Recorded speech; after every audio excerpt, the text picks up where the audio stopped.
Hey, how's it going out there, everybody? Hope everybody's having a great day. Coming to you today with a little update on the saga that is the Yellow Corporation.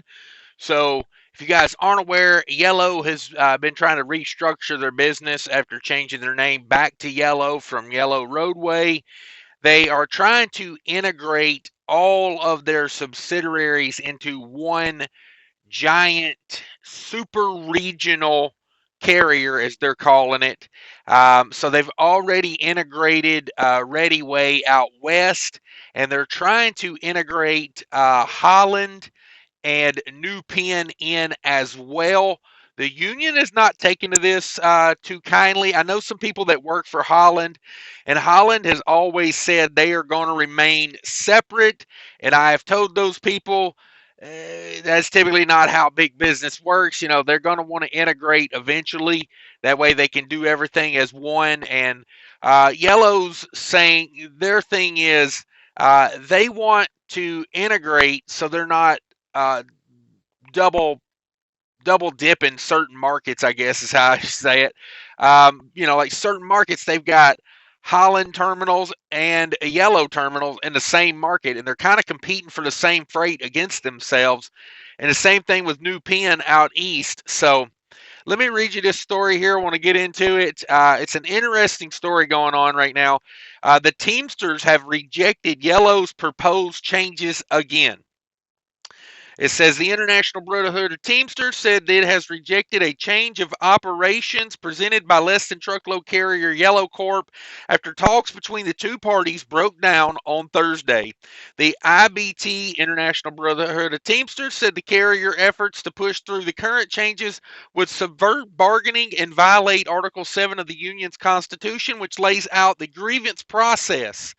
Yellow, listed on the NASDAQ as YELL, plan changes would consolidate operations at regional carriers New Penn and Holland with its national freight network. Yellow's goal is to move to a super regional structure while also providing national transcontinental service. The terminal consolidation would reduce operation expenses and eliminate multiple drivers calling on the same customer location, while the gains from the property sales would allow Yellow to chip away at its $1.6 billion of debt, the majority of which comes due next year.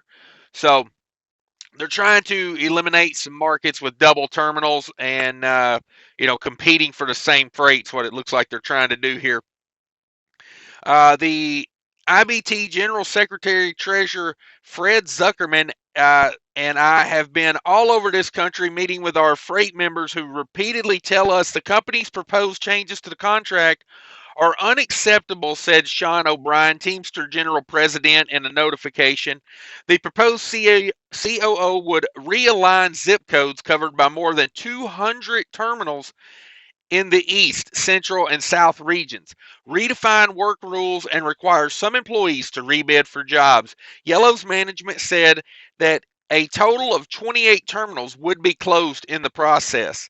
Another major sticking point was the creation of utility positions, which would require drivers to perform work at various terminals as well as handle freight on the docks. However, Yellow revised COO filed in February reduced the number of those positions down from 998 to just 121.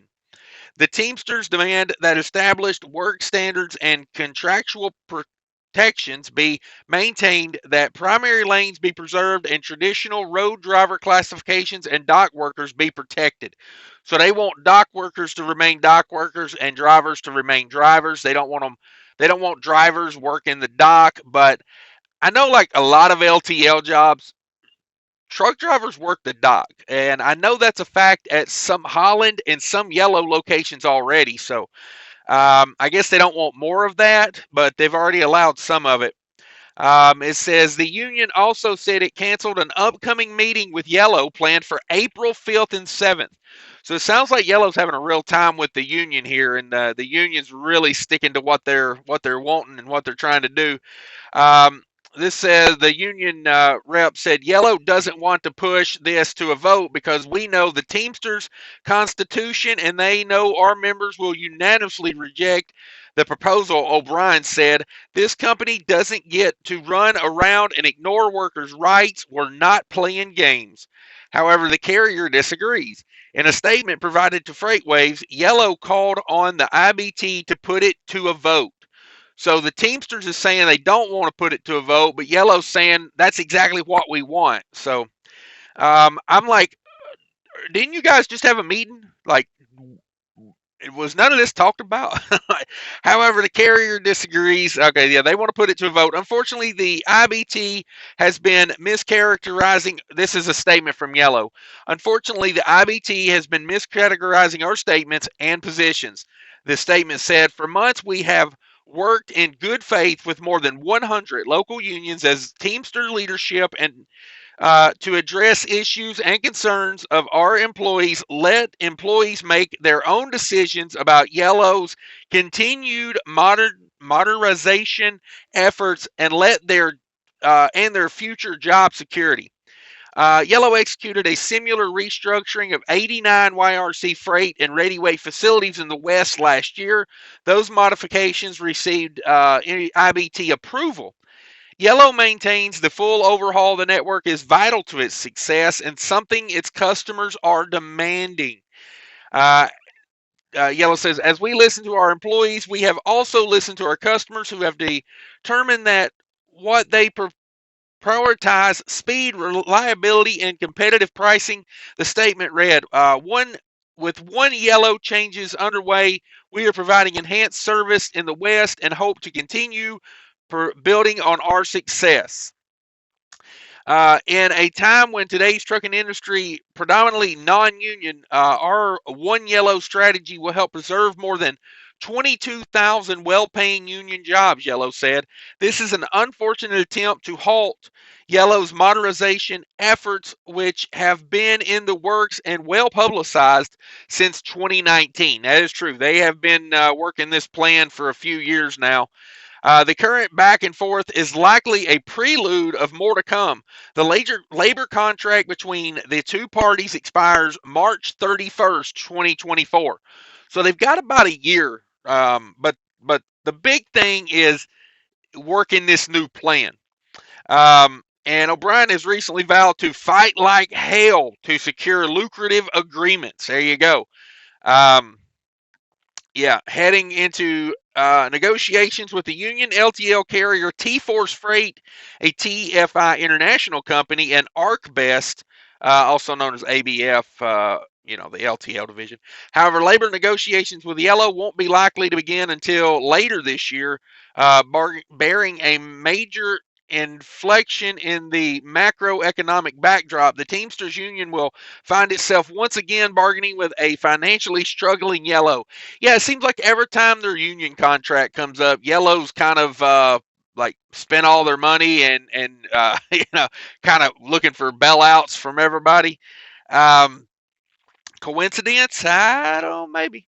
The company continues to slide in and out of profitability, faces looming debt maturities, and has said the implementation of the COO are the linchpin to its survival. So Yellow thinks, as a corporation, they think if they can't get this done, it may be the end of Yellow.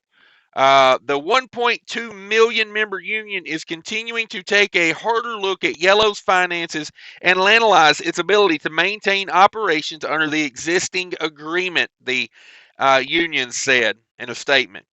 So there you go, guys. Let me know what you think down in the comments.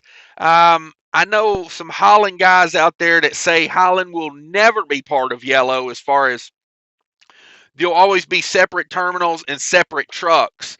And I don't know. I've already seen a lot here lately, more than ever. The intermingling of the trailer pool. I see a lot of Yellow pulling the Hollands and Hollands pulling the Yellows. To me, I think it's how business works. It's all going to become one big happy family. I know a lot of this merger and acquisitions going on right now. These companies say, oh, we're going to keep them separate. We're going to operate them separate. And typically they do for a while until the benefits wear off. Like when driver retention starts falling off, because like in a lot of these big truck deals where, they're buying the equipment and their driver pool honestly is what they're looking for.